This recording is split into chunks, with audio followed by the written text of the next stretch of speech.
Hey, everybody. Welcome to this week's Paddle Monster newsletter. This week, I would like to finish our conversation about how you can work on your technique during the off season when you're not even on the water. And over the last few weeks, we've talked about the value of land drills. And then we looked at the first two parts of the stroke, the catch and the pull, and how you can use what you learn from watching the top paddlers in video, and then how you can form land drills from what you see in those videos that you can do on land that put you in the correct positions that will make it easier for you to find those positions when you get on the water. And so the last part of the stroke we want to talk about is the exit. And like the catch and the pull, you will see when you look at video of the top paddlers that they all are in a fairly common position when the paddle blade is coming out of the water. They've already moved their hips forward from where they were at the towards the end of the pull. So if you think about a paddler paddling, when they enter the water and catch, they start to load body weight on the blade, and their hips generally tend to start to drive backwards towards the tail of the board. When they finish loading, they don't lean anymore with their upper body weight onto the paddle blade. They don't tend to bend their legs anymore. They don't tend to drive their hips back anymore. Those motions have stopped. And at that point, they need to start reversing those motions in order to continue to propel their board forward and to put their body into position for the next stroke. Because unlike a lot of other sports that are driven by hip motion and movement from the middle of your body, paddling is a cyclical motion. And so you can't have a follow through like you can if you're throwing a ball or something like that, or serving something with a tennis racket or something like that. You have to reload for the next stroke in the process of producing power in the stroke that you're on.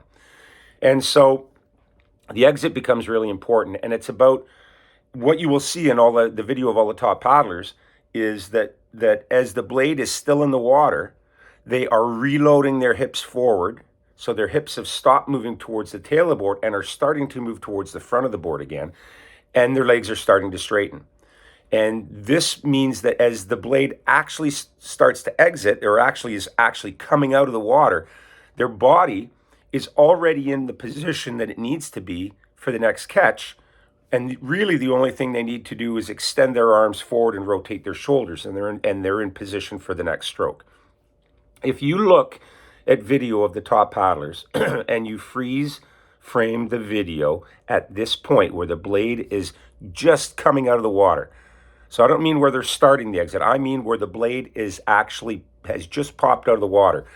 You will see that they are forward. They have ankle flexion. Their hips are forward now. They may not have finished moving all the way forward, but they've moved forward considerably. And their upper body is leaning forward. And really, you'll see as you continue to advance the video from there that the only thing that they really do is start to extend their arms and rotate their shoulders forward.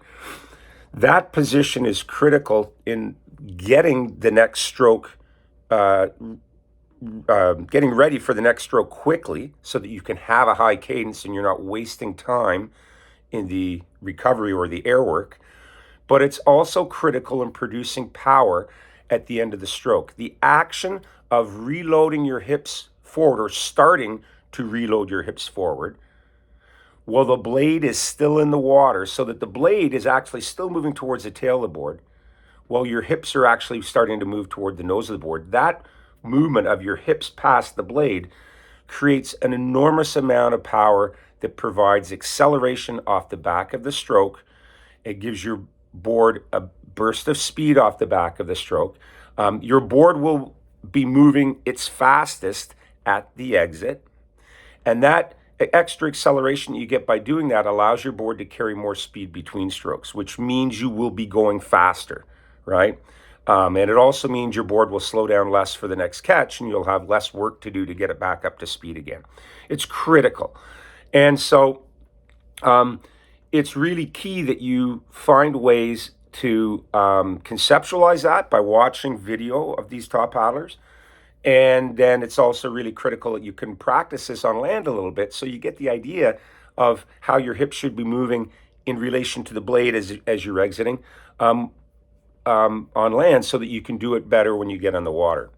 And so, I recommend that you watch, that you accumulate a library of video of all the top paddlers. It's really easy to do because all you got to do is follow them on social media, and you'll find that guaranteed once every couple of weeks, somebody's posting a video of themselves paddling. And you can do a screen capture of that, and then you can manipulate the video. You can look at it backwards, frontwards. You can watch it in slow motion. You can freeze frame it and advance it frame by frame. And you learn so much. And you also learn that, again, these top paddlers, they all look different when they paddle, but there are points in the stroke where if you freeze frame them, they pretty much look the same.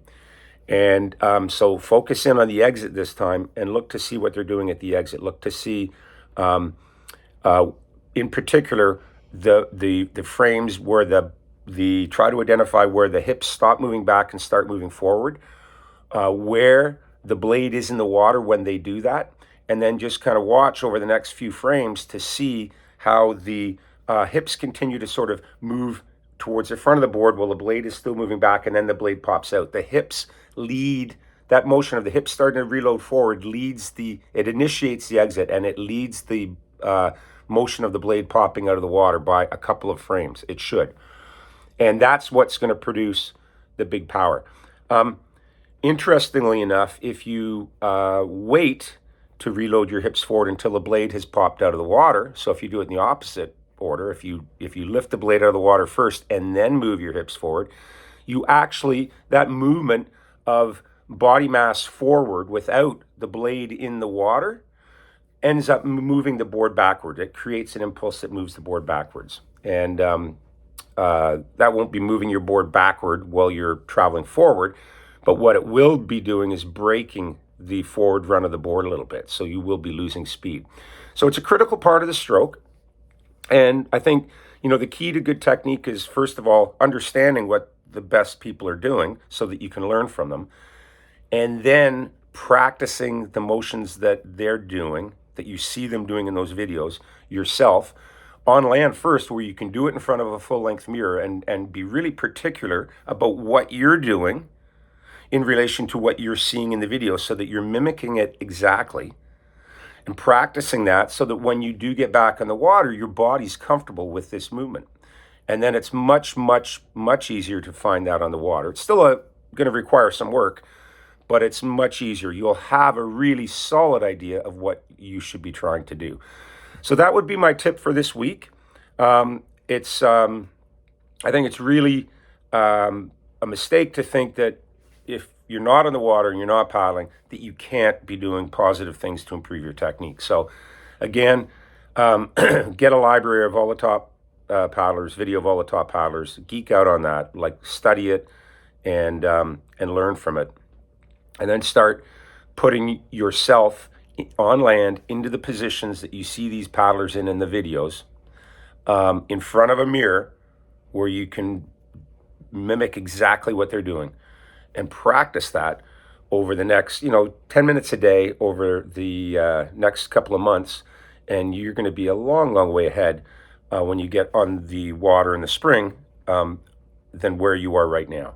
So that's my advice. Have a great week, and I look forward to talking to you next week. Happy training.